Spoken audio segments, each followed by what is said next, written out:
Magandang gabi mga kaibigan, Bike at Adventure YouTube channel. Andito na naman tayo mga kaibigan sa aking munting YouTube channel. Mayroon lang tayong pakinggan mga kababayan itong pahayag ni Ka-Eric Celis. Pakinggan natin mga kababayan si Ka-Eric Celis. Umabot po ng mga 2 million ang kumilos at sumama sa pagtitipon na ipinanawagan ng Iglesia ni Cristo sa tinatawag na National Rally for Peace. Pagkatapos po nito ay nayanig ang pamunuan ng gobyerno at administrasyon ni Bongbong Marcos. Nag-react una si Martin Romualdez sa pamamagitan ng maniobra nila ni Sandro Marcos na kunwari ay nagkakaroon ng rigodon sa pamunuan ng mga matataas na komitiba at mga inner circle, at kung gamitin pa nila ang term inner sanctum nila sa pamamagitan ng pagdideklarang vacant ang posisyon ng committee chairperson para sa Committee on Appropriations, kung saan dito po dumadaan at dito kinakatay at dito ginugurgur at dito minumulde ang mga pangungurakot na mga pundong ilulusot sa budget na pinangungunahan ng Committee on Appropriations. At ang tinanggal, hindi naman niya inaamin pero unceremoniously, ay yun talaga ang epekto. No, hindi na siya pinaharap doon si Saldico ng party list o Bicol na taga Bicol din at nangungunang malaking kontraktor ng maraming mga proyekto sa ating bansa. Ayun, tinanggal siya sa Committee on Appropriations na ito pong slaughterhouse. Ang Committee on Appropriations ay slaughterhouse. Dito po kinakatay ang budget at dito nila pinaglalaruan ang pundo at kaba ng bayan sa Committee on Appropriations. Siyempre, order yan ni Speaker of the House at of course, kinokonsente ni Mr. Marcos. Kaya ang Committee on Appropriations, yan po ang tinatawag na slaughterhouse o katayan. Diyan kinakatay. Matindi talaga itong mga sindikato, mga kaibigan. Itong sindikatong mga congressman na to, no? Nakagawa talaga sila ng paraan mga kababayan.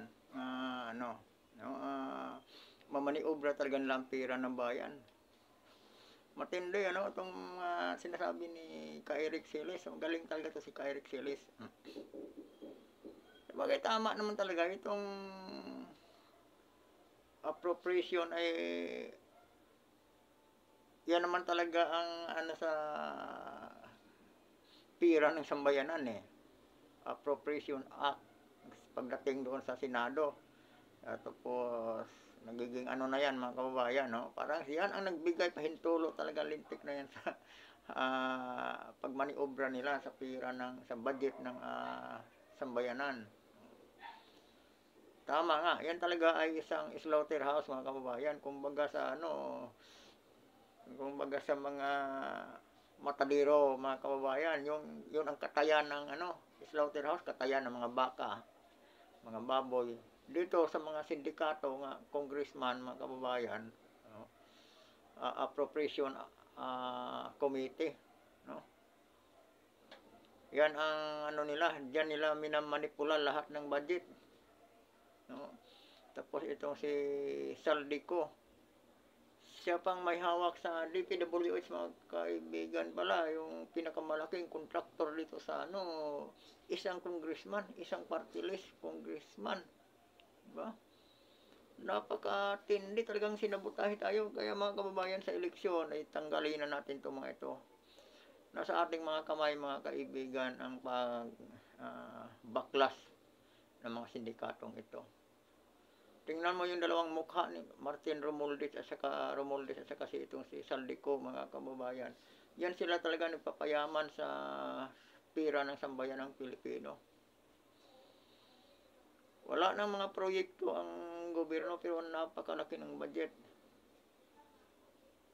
Kinakatay talaga nila mga kababayan ang pira ng bayan. Kaya patuloy tayo mga kababayan sa maganda itong topic ni Eric Celis mga kababayan. Ang budget according sa kung ano ang direksyon ng kanilang kukurimbatin sa ating kabanang bayan at palulusutin nila yan dyan. And then ang Senado ay rubber stamp na lang yan. Wala naman silang nagagawa sapagkat nakikipagsabwatan na rin sila sa pagkatay ng mga budget o ng pundo ng kabanang bayan. Okay.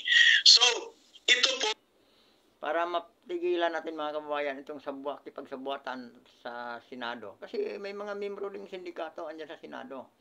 Kaya mga kababayan, ang panawagan natin, both street Team Duterte tayo mga kababayan, upang pagkalimbawa, may mga ilan pang sindikatong congressman ang makalusot, pagdating sa Senado mga kababayan, maharang agad sa basta solid Team Duterte mga kaibigan, solid Team Duterte na ang kampanya natin sa itong midterm election upang maisalba natin ang kaban ng bayan mula dito sa kamay ng mga sindikato na to. Tuloy tayo mga kaibigan. Ay isang daglian na damage control na ginawa ng pamunuan ni Martin Romualdez at pinadaan kay Sandro Marcos, no? Na ginawa nila, diniklara nilang open o vacant ang committee chairmanship sa Committee on Appropriations. Pero ngayon kaninang araw na ito, lumabas pala na nagrigodon di kurakot lang ang umikot mula sa isang inaakusahang nangungurakot at pinuno ng pangangatay sa mga budget ng kaban ng bayan at pundo ng mamamayan, pinalitan ng isa pang tinuturo din na walang kahihiyan at makapal ang apog na mag-display ng kanilang questionably na malamang sa malamang ay ill-gotten wealth na uri ng kanilang mga kagamitan. Mga mahigit 2 milyon na mga brand ng mga bag, mahigit 2 milyon na brand ng relos na nung dati ay nakasakay lang ito sa train. mukhang alam ko yan, ka-Eric ah. Yung binabanggit mo, mukhang kilala ko yan na. Yung dating nakasakay lang ng tricycle, tapos bandang huli, nakaselebrity ba na. Mukhang kilala ko nga talaga yun, ka-Eric. No? Yun yung isang, rayna ng mga sindikato, nga taga Marikina. Tuloy, ka-Eric. Kasi dati talaga sa panahon ni Duterte, mga kababayan, hindi naman talaga yan sila hindi naman nila nagawa talaga yung gugurguroy nila yung kakatayin nila yung budget ng bayan. No? Kasi wala yun. Ang panahon nga ni Duterte, binakuran nga niya yung kaban ng bayan ng Presidential Anti-Crime Corruption, PECC.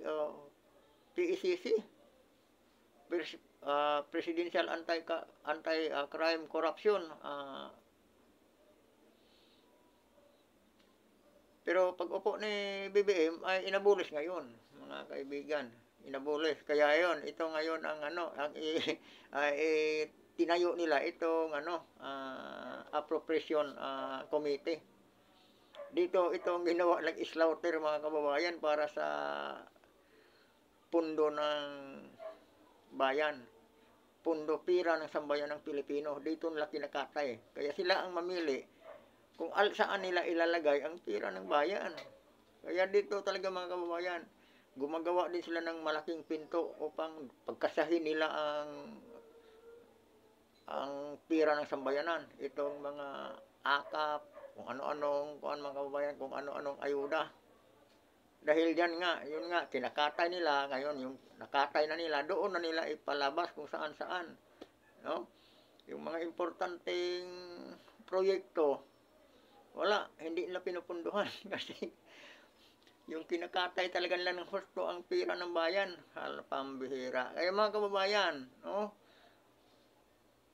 Marami ng vlogger nga nakikiusap. Huwag na nating muling iboto itong mga ito. Tandaan natin itong mga ito. Itong mga administrasyon line-up, mga kababayan. I-reject na natin. Maawa na tayo sa mga susunod na henerasyon, mga kababayan. Sinasamantala na talaga ng husto. Ginagahasa na ng husto ng mga sindikato dyan sa Kongreso. ang ating inang bayan. Maawa naman tayo sa mga susunod pang henerasyon. Anong mangyayari kung magpatuloy itong mga politikong ito, mga kababayan? Kaya buwagin na natin ang mga sindikatong ito sa hanay ng gobyerno. Sama-sama tayo, mga kababayan. Both Street Team Duterte na tayo. Buwagin natin itong mga sindikatong ito. Lalong-lalo dyan sa Senado, mga kababayan, kailangan straight.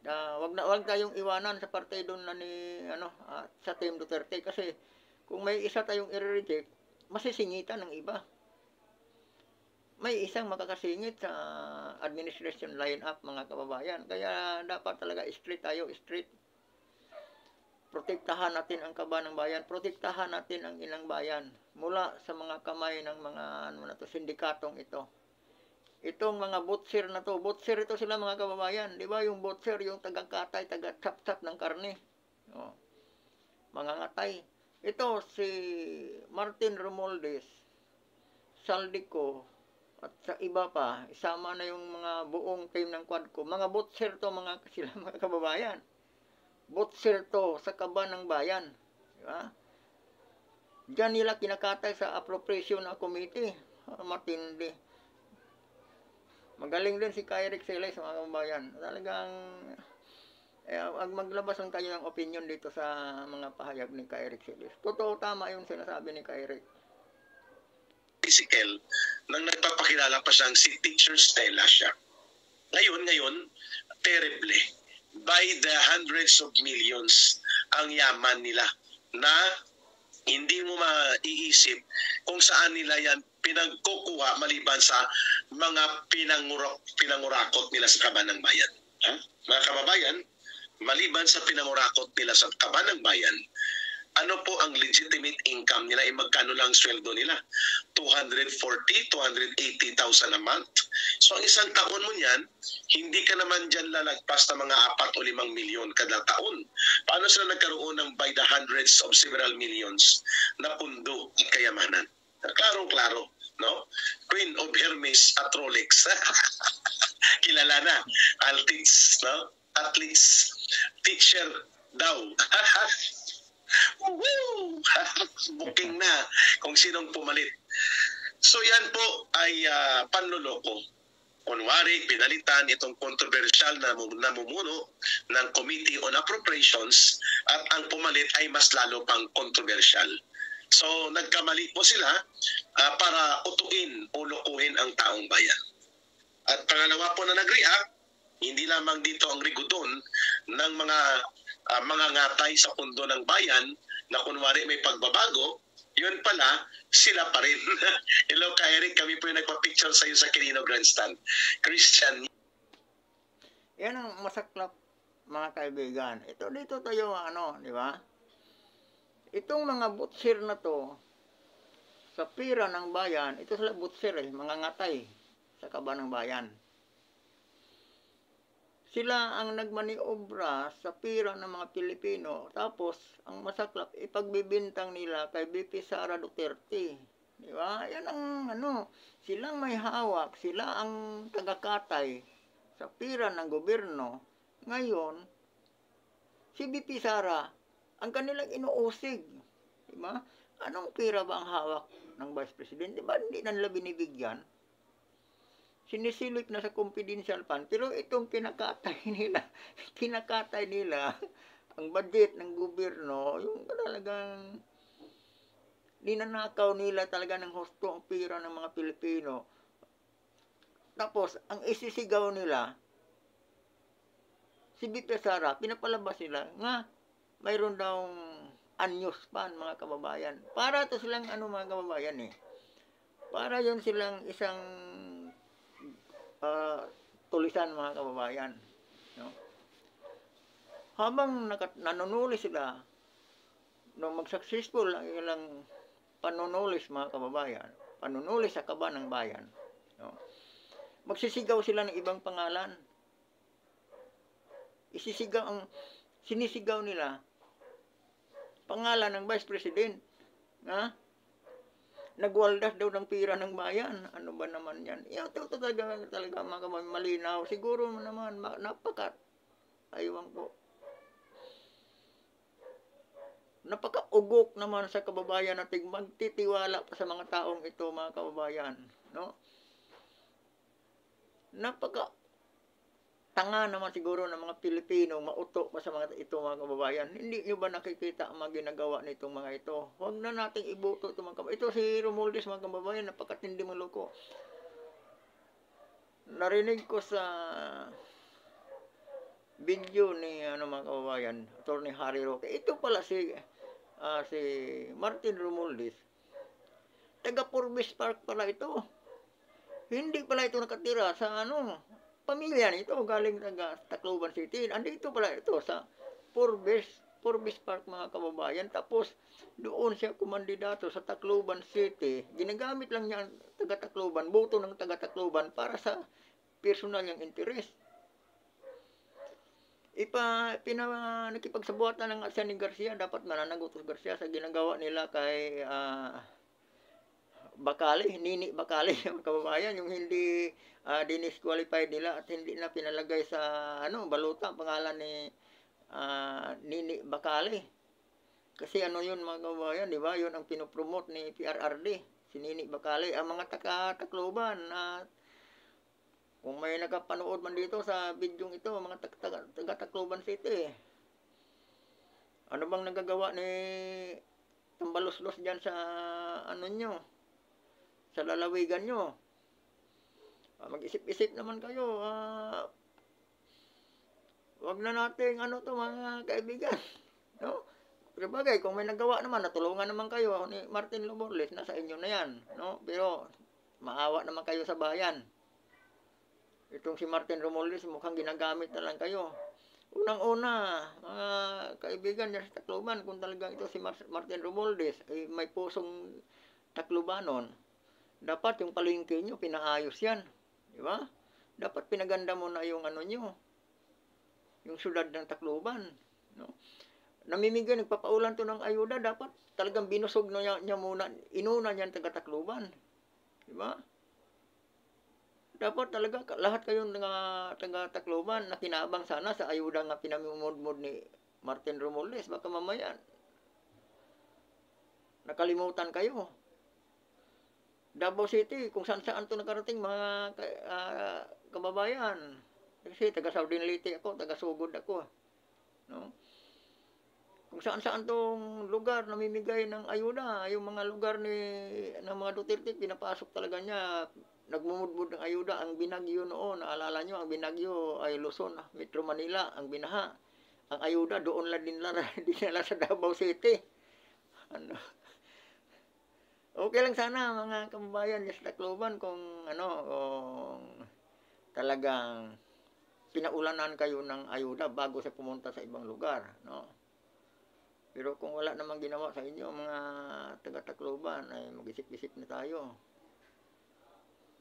Maawa naman tayo sa mga susunod pang mga henerasyon ng mga kabataan, ng mga Pilipino, mga kababayan. Ano pang maging kinabukasan ng ating mga kabataan kung ang mamuno ng bayan ay katulad nito ni Romualdez, ni Saldico, at saka sa ating presidente ngayon?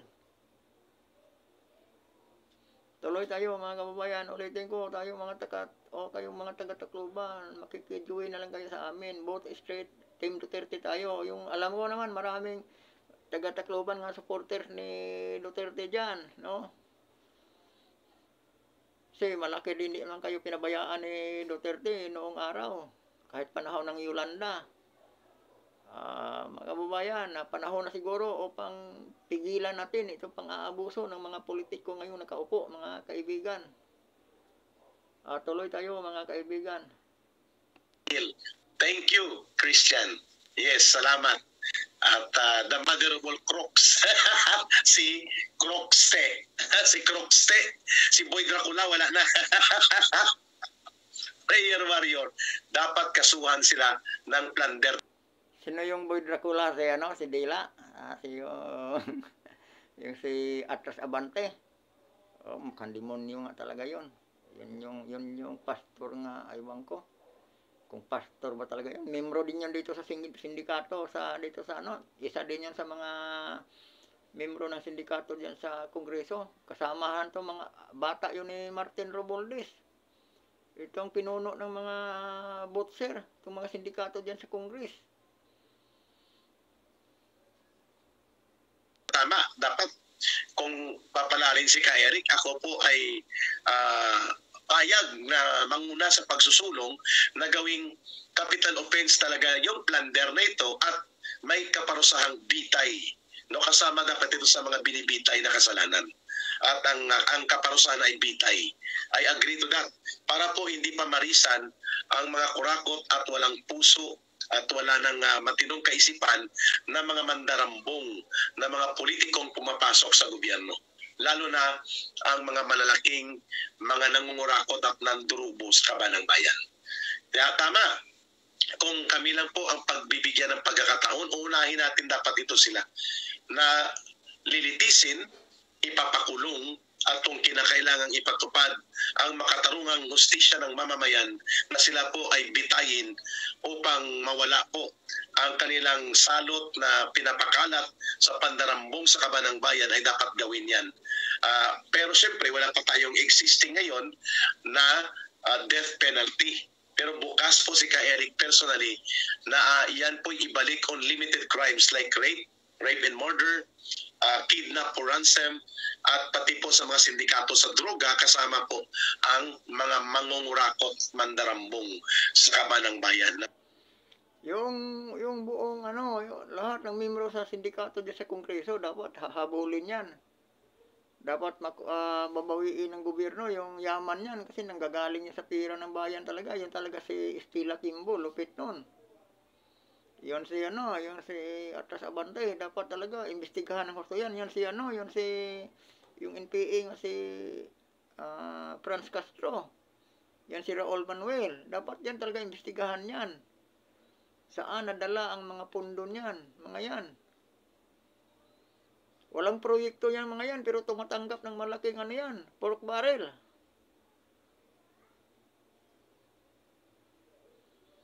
Niluluko mga taong bayan, tapos palalabasin nila ang Vice President. Nagkakaloko, di ba? Wala nang maniniwala sa kanila. Ako nga, napakabubo kong tao. Ang pag-iisip ko, ganun lang kakitid. Pero wala akong nakikitang problema kay BP Sara. Ang hinahabol ng pork barrel, nakakaloko. Pork barrel, yung bubo nga talaga, mga kabayan, di ba? Kababanggit ko lang, ako isang bubong tao, pero ito, kababanggit ko lang, lumabas agad. Itong confidential fund, no? Ang mga bubo na talaga yun, nakahalata talaga yun pang nila, pamumulitika sa Vice President. Ang 125 million nga confidential fund daw, misuse daw, samantalang nag-declare na ang kuwa. Walang si BP Sara. Ha? Walang namimiss ng hawak niyang budget. Nagamit ng to. Tama kasi, clear ang ng kuwa. Ay gusto pa nga nila, pati kuwa, hahawakan itong mga sindikato mo. Gusto talaga na iipitin ang Vice President. Ang nakakapagtataka lang, ang 125 million, sinisilip nila pilit, pero itong billion, nandito sa sindikato, hindi sila nagbigay ng sa kuwa. Ito nga lang ito na lang kay Tambaloslos. Yung pinagkaanuhan lang ni Eric Siles dati sa kanyang Dr. Abadoy. Yung tanong na, totoo ba 1.8 billion ang travel allowance ni itong Martin Romualdez. Yun pa lang travel allowance ni Mr. Martin Romualdez nga 1.8 billion nga 2 billion pala ang inabot. Mali pala yung tanong ni Eric Siles. 2 billion pala. Laban sa 125 million na confidential fund ni BP Sara. Confidential fund yun Gamit yun. Gamit yung confidential fund. Kaysa 2 billion nga travel allowance lang Travel lang. Bakit? Ano bang kailangan? Nagtra-travel pa siya. Gumastos ang gobyerno ng 2 billion.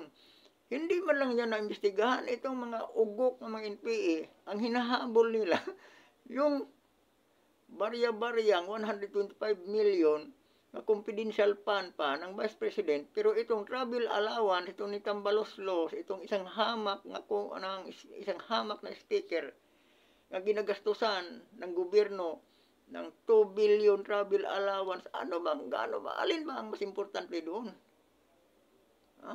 Itong travel allowance, itong pamamasyal, itong lintik na to, wala naman itong sa labas, transaction.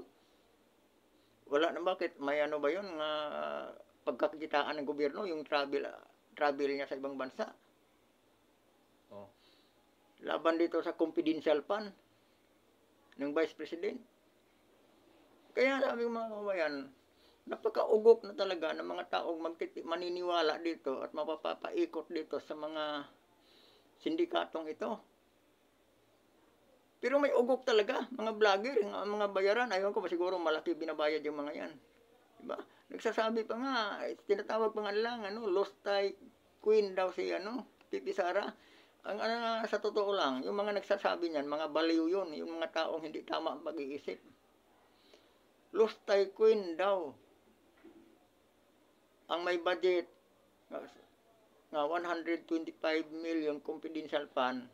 Pero itong travel allowance nga 2 billion sa isang hamak na speaker, wala silang nasabi, di nila nakikita. Diba? Napakahamak lang naman talaga itong na to eh. Tambalos-los ito laban sa Vice President. Ang Vice President pinaka-highest voting sa buong Pilipinas, no? Pinakamataas nga boto ang nakuha. Kumpara nitong Tambaloslos nga walang kalaban sa Tacloban, kasi kung may kalaban to, talo to. Di ba? Isang hamak lang sa Tambaloslos. Excuse me. Sorry. Laban sa 32 million nga bumuboto kay BP Sara. Ito si Tambaloslos. Nakakuha ba ng 1/4 ito sa boto ni BP Sara? Kaya napakahamak nga speaker. Hayop na yan. Isang hamak na speaker lamang ang nagmando sa mga butser sa pira ng bayan.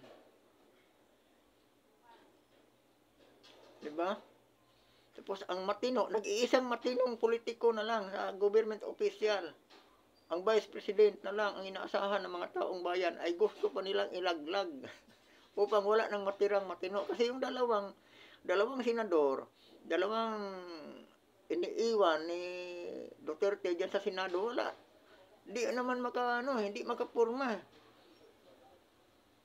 Walang masyadong tapang. Kung kasing tapang lang sana ni Congressman Marcolita, yung si Bato de la Rosa, at saka si Bungo, at saka si Robin Padilla, sino pa yung iba, dapat manindigan sila pagdating sa appropriation Appropriation Act. Di sila dapat pumirma. Yung patungkol nung kinuha yung pira ng PhilHealth. Nung kinata yung ng PhilHealth, budget ng PhilHealth, dapat hindi sila pumirma sila eh. Tapos nagsasalita, nagre-react sila nung matapos na, pero sila pumirma sila. Kaya mga walang bayag yun. Kaya lang hindi natin sila pwedeng i-reject, mga kaibigan, kasi pag na-reject yung dalawang yan, masisingitan eh. Masisingitan, may makakapasok sa line-up ng administrasyon. Kaya wala tayong i-reject kahit isa sa mga Team Duterte. Straight tayo mga kaibigan upang mapigilan natin itong mga butser sa pira ng bayan. Upang mapigilan itong mga sindikatong ito. Buwagin natin itong mga sindikato, mga kababayan. Nasa ating mga kamay ang pagbuwag sa mga sindikato na ito ngayong May 2025, mga kababayan. At tuloy tayo mga kababayan. At di ko na masyadong pahabain itong video ko mga kababayan. Kaya dapat hanggang 10 minuto lang ako. Pero mahaba pa tong ano ni Ka-Eric, mga kababayan. Mga politiko. Ayun. Good evening ka Eric watching from Oman. Pangalawang nag-react po si Lola Saba de Lima ninyo. Si Lola ninyo, Laila de Lima, galit na galit sa pagkilos ng sambayanang Pilipino kasama sa Iglesia ni Cristo. Kahapon, sabi nila, pinoprotektahan ng Iglesia ni Cristo si Sara Duterte na dapat yan ay impeach at patanggalin sa kapangyarihan bilang pangalawang Pangulo.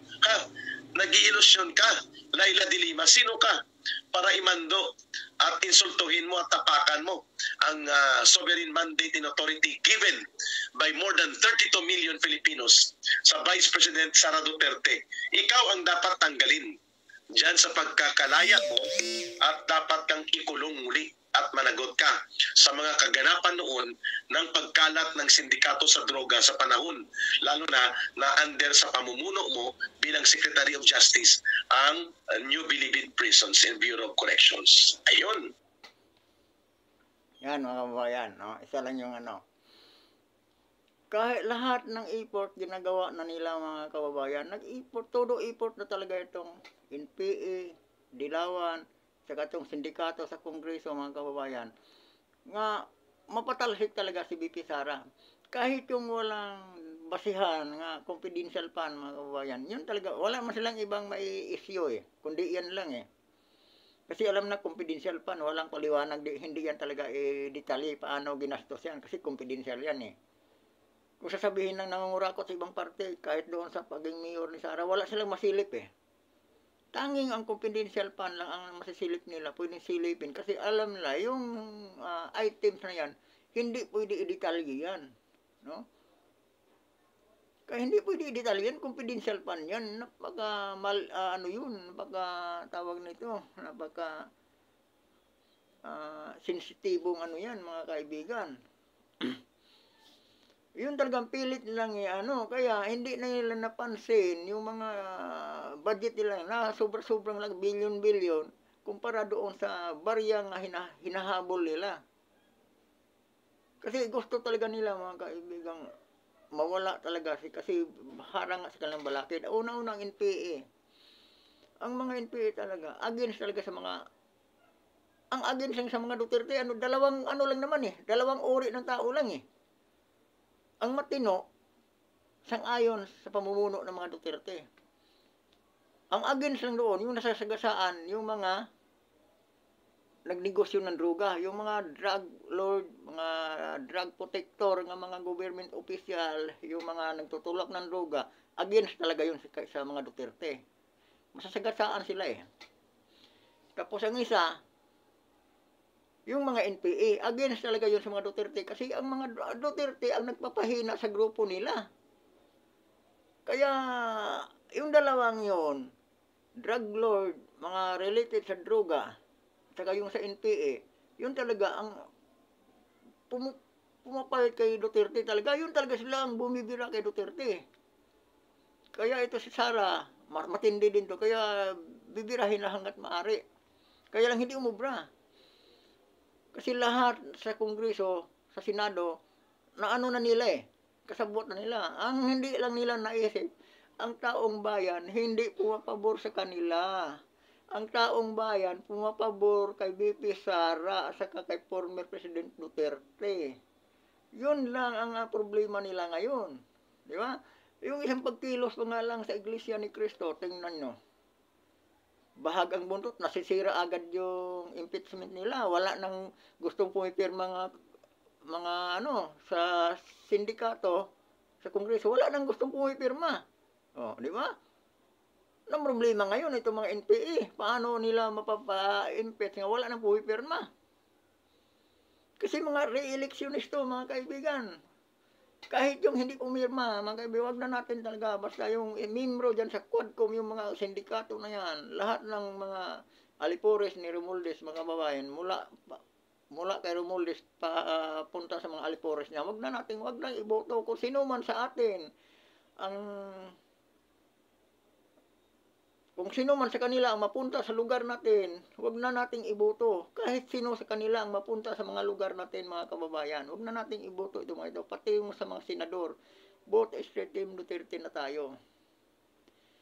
At maraming salamat mga kaibigan. At isa pa pala mga kaibigan, itong mga dilawan kasi wala ng ano to, wala ng asim to, di ba? Nasiro na ngayon ng 8 diretso nila dati, nasiro na eh. Kaya wala na to. Ngayon, ang ano na lang, sakay-sakay na, Trillanes na yan, Dilima na yan, wala na yan mga kababayan, wala ng asim yan. Oh, wala na yan. Kaya ngayon, ang ginagawa nila, sasabay-sabay sa dito sa mga drug protector laban sa Duterte at saka mga CPP, NPA, NDF nga mga ano, mga legal front. Yun sila mga kababayan, sila talaga ang bumabana sa Duterte. Kaya tayong mga sambayanan, tayo ang pipigil. Tayo ang sisira sa kanila. Di nila naisip yan eh. Yung paninira nila, kung ano-anong hearing ang ginagawa dyan sa mga sindikatong Quadcom na yan, ang paakala nila, sumikat sila, hindi nila alam, tuwing nag-hearing, binababa nila ang ano nila sa mga tao. Diba? Nanggingit-ngit ang tao sa ginagawa nila. Kasi yung confidential fund, mga kababayan, diba? Bakit ang Vice President ang kanilang tinutugis? Ilang daan yung ahensyang mayroong mga confidential fund, bakit hindi nila naimbestigahan lahat? Tama man yung sinasabi ni Congressman Marcolita. Kahit kumuha man lang tayo ng 1/3 sa mga nabigyan ng confidential fund upang hindi halata, tanging nag-iisang Vice President lang talaga, Vice President pa. Bakit ang Vice President ang kanilang iniimbestigahan? Diba? At di na lang ako masyadong mga kababayan, di ko na lang masyadong pahabain itong aking video. At ano ko lang mga kababayan, paalala ko lang sa May 2025 mga kaibigan, both street Team Duterte tayo. Buwagin natin itong sindikato sa Kongreso at saka sa Senado mga kaibigan. Buwagin natin ang mga sindikato, congressman at senador. Protektahan natin ang kaban ng bayan at ang inang bayan para sa sambayan ng Pilipino. At mabuhay kayong lahat, mga kababayan, at magandang gabi sa inyo. Muli, Biker Adventure, pakisubscribe na lang mga kaibigan sa aking munting YouTube channel at kailangan ko ang suportan nyo mga kaibigan at wala pa akong subscriber. Maraming salamat po sa inyong lahat at magandang gabi mga kaibigan.